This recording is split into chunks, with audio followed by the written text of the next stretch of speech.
Bonjour Philippe Blanchet, vous êtes professeur de sociolinguistique à Rennes 2. Vous êtes l'inventeur du terme de glottophobie. Le Télégramme avait envie de vous rencontrer pour en savoir un peu plus sur cette langue française et ses accents régionaux, dont vous êtes tenant parce que vous êtes provençal, et double titre parce que vous êtes résident breton depuis une quarantaine d'années. Est-ce que vous pouvez me dire comment on s'intéresse aux accents régionaux quand on est jeune, pour commencer? Comment vous est née cette vocation?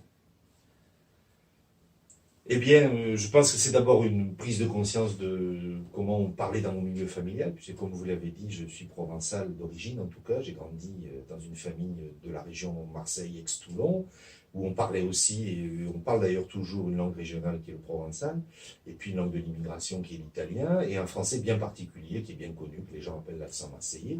Et donc, prise de conscience, voilà, tiens, on parle des langues différentes, on parle différemment des autres. Il y en avait d'autres qui parlaient français avec un accent que dans le Midi on appelle l'accent pointu, ça veut dire l'accent prétentieux. Hein. Voilà, les Parisiens, enfin bon, voilà. Et donc, un éveil petit à petit dans un milieu plurilingue, en fin de compte. Voilà, c'est là que m'est venue l'idée. Et puis, il y a eu progressivement la prise de conscience que le fait qu'on ne parle pas tous pareil était perçu aussi comme un problème, qu'il y avait des gens, et notamment l'école, qui essayaient de nous empêcher de parler nos langues, de nous obliger à parler exclusivement le français, et qui voulaient nous obliger à parler le français d'une certaine façon, avec un certain accent, en considérant qu'il était meilleur que le nôtre. Et donc, cette prise de conscience s'est faite au cours de ma jeunesse, je crois.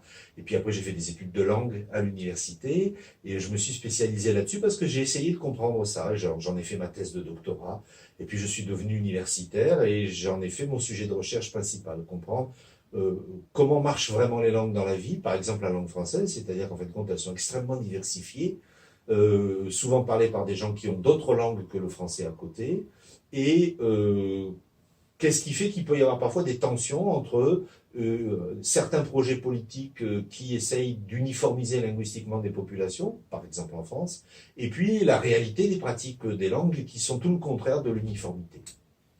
La façon dont vous parlez du provençal et de vos grands-parents qui sont assujettis à l'apprentissage obligatoire, un peu en marche forcée de la langue française académique, on va dire ça comme ça, fait penser à l'histoire bretonne de Père Jacques Elias et des instituteurs. Est-ce que vous pensez que pour qu'un État vive dans une sorte d'unité, vous dites uniformité, vous, la langue académique est une absolue nécessité ou pas du tout?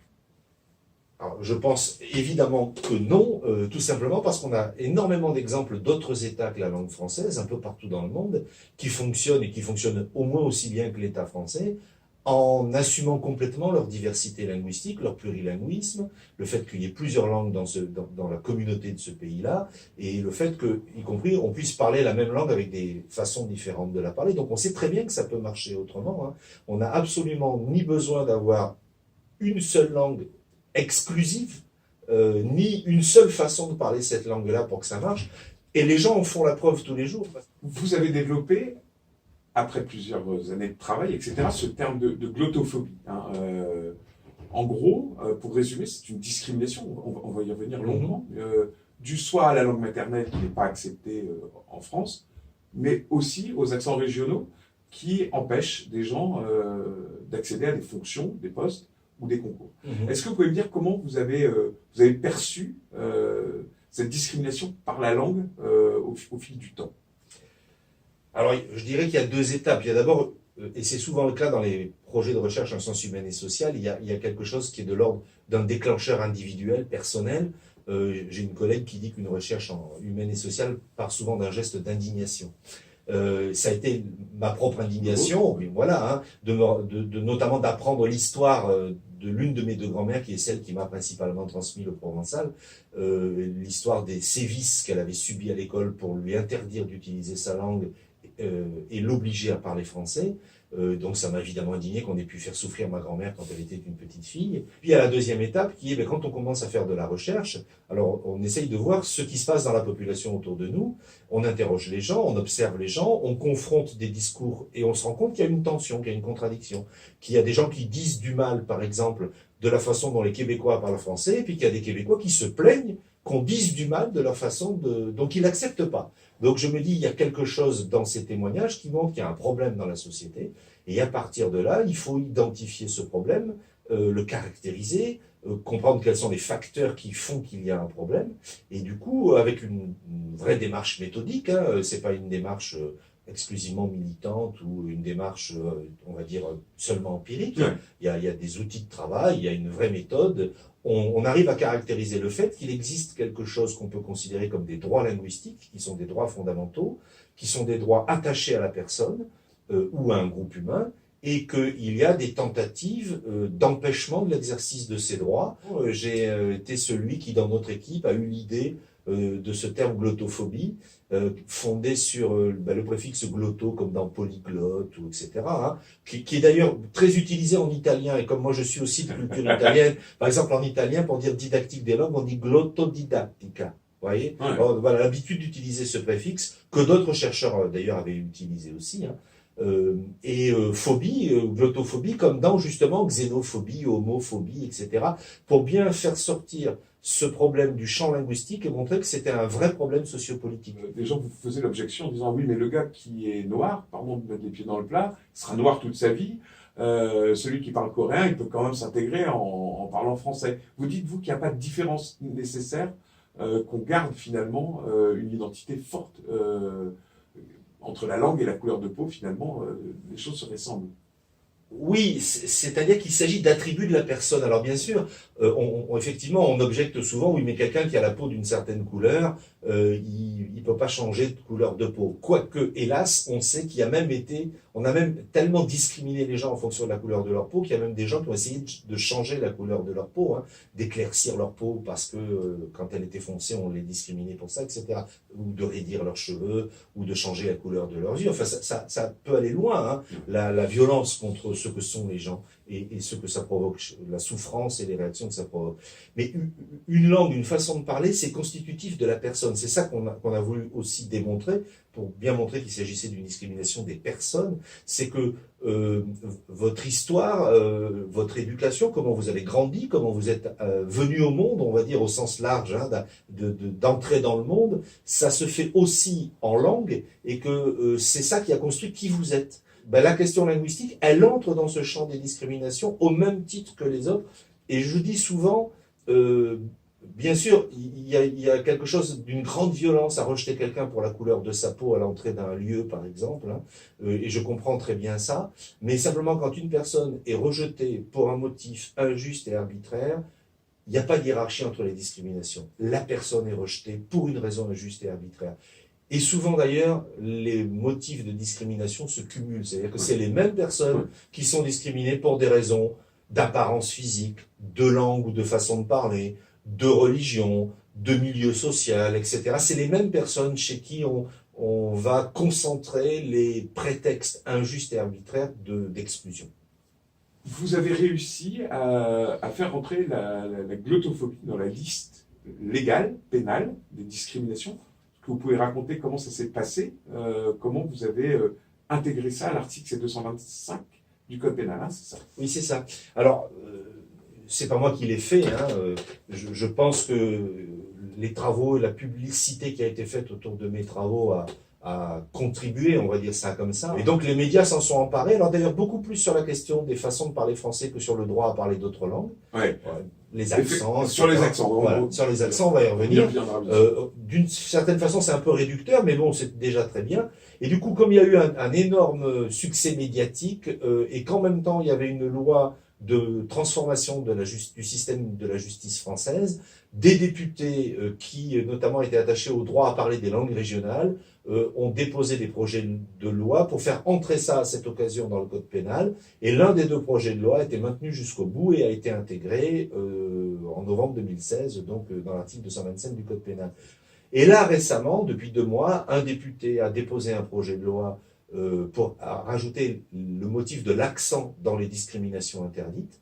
C'est un député de l'Hérault, Christophe Euzet, pour le nommer, parce que c'est très bien qu'il fasse ce travail. Et là, par contre, il m'a intégré dans la boucle, j'ai été auditionné par la commission des lois, il m'a fait lire son projet, je lui ai donné mon avis sur son projet, il en a parlé aux médias qui m'ont interrogé sur son projet, et donc on est en train d'avancer, et moi je suis très heureux que le travail que nous faisons à l'université reste, surtout quand on travaille en socio-linguistique, ne reste pas dans l'université, mais aille dans la société.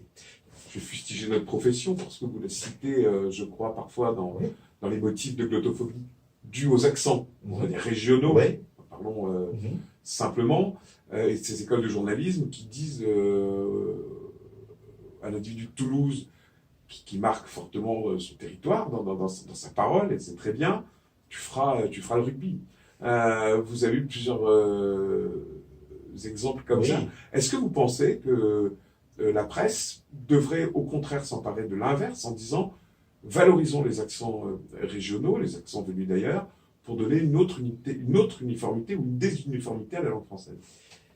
Oui, alors effectivement, parmi les milieux sociaux et professionnels qui sont les plus fortement concernés par les discriminations linguistiques en général et aux accents en particulier, c'est-à-dire aux variations du français, il y a le milieu de la presse audiovisuelle. J'ai effectivement beaucoup de témoignages de journalistes qui m'ont raconté que quand ils étaient dans les écoles de journalisme, on leur a dit avec l'accent que tu as, tu feras de la presse écrite, ou si tu fais de l'audiovisuel, effectivement, tu feras le rugby, le foot à Marseille ou la météo. Bon, voilà. Moi, je suis régulièrement scandalisé de voir que non seulement des méridionaux de France, mais aussi des francophones d'Afrique de l'Ouest sont sous-titrés quand ils sont interviewés en français à la télévision. Quelques Bretons aussi. Et des Bretons aussi, ça arrive. Donc, je pense qu'il y a un vrai problème dans ce métier-là, parce que c'est un métier de parole, comme chez les comédiens, comme chez les enseignants, il y a une discrimination plus forte.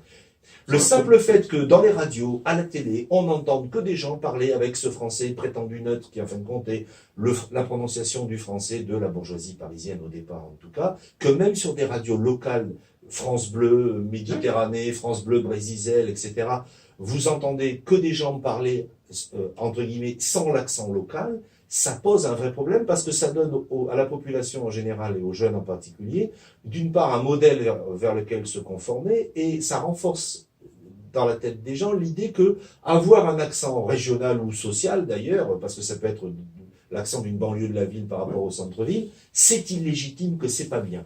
Et donc je pense que les médias nous rendraient un très grand service, les médias audiovisuels, s'ils finissaient par accepter l'idée que la population, parlons de la France, mais on pourrait élargir, la population française, elle est diverse y compris dans ses façons de parler, que l'unité c'est justement d'être ensemble quand on est différent. Sur les accents locaux, régionaux,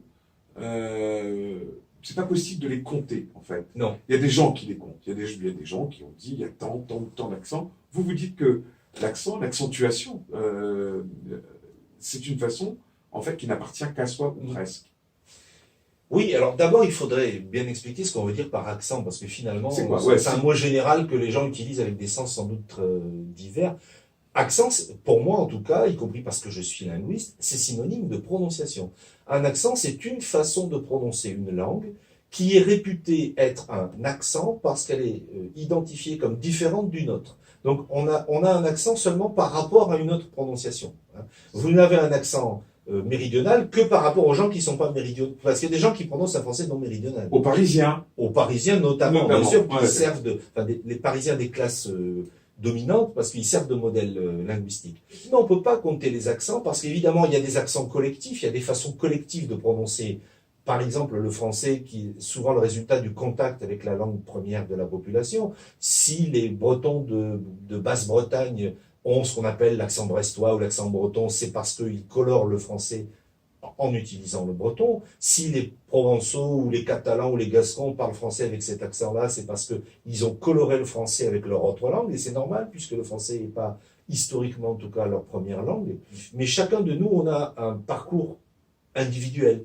On est entouré de gens divers qui prononcent différemment le français. On va changer de ville, on va aller faire des études ailleurs, on va partir en vacances ailleurs, on va aller vivre ailleurs, comme moi qui suis venu vivre en Bretagne.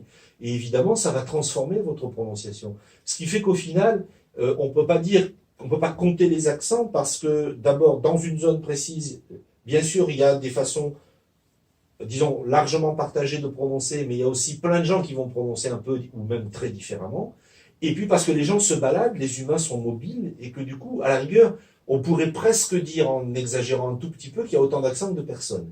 Selon vous, donc, les préconisations pour le futur, ce serait de laisser les gens parler en gros comme ils veulent, et qu'on finira toujours par se comprendre. et au contraire d'encourager cette diversité, si je comprends bien. Oui, l'idée, alors, d'abord, l'idée fondamentale, c'est que nous avons des droits linguistiques qui sont d'ailleurs garantis juridiquement et que on ne peut pas opposer aux droits linguistiques quelque chose qui serait une forme de dictature linguistique. Hein, voilà. Donc, les gens ont le droit d'utiliser leur langue, quelle qu'elle soit, et qu'on doit respecter ce droit-là. Que les gens ont le droit de parler à leur façon et qu'on doit respecter ce droit-là. Il ne faut pas croire que ça va être ce qu'on pourrait appeler une forme de balkanisation linguistique, parce qu'évidemment, les humains ont à la fois besoin de se différencier les uns des autres, mais ils ont aussi besoin de vivre les uns avec les autres. Il y a une espèce d'équilibre qui s'installe, ce qui explique que la plupart des langues du monde pour lesquelles il n'y a pas de normes prescriptives, où on ne dit pas aux gens il faut parler comme ça, il ne faut pas parler autrement, les gens se comprennent quand même. Alors, je parle plutôt d'hospitalité langagière. Je dis on doit accueillir la parole des autres. Ils ont le droit de parler leur langue, ils ont le droit de parler comme ils veulent.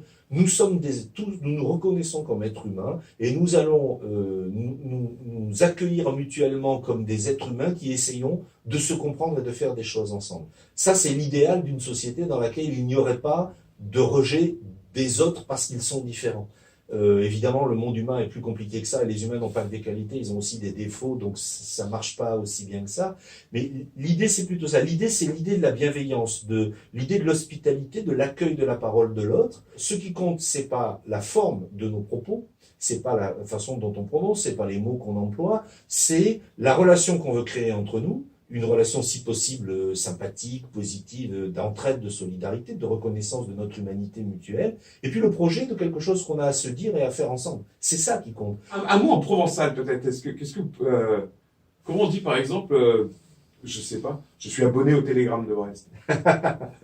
M'agrada belle de vous dire à quoi que si ou abonné au Télégramme de Brest, mai verta dire si ou pas abonné au Télégramme de Brest, mais il y a une journée où que m'agrada bien.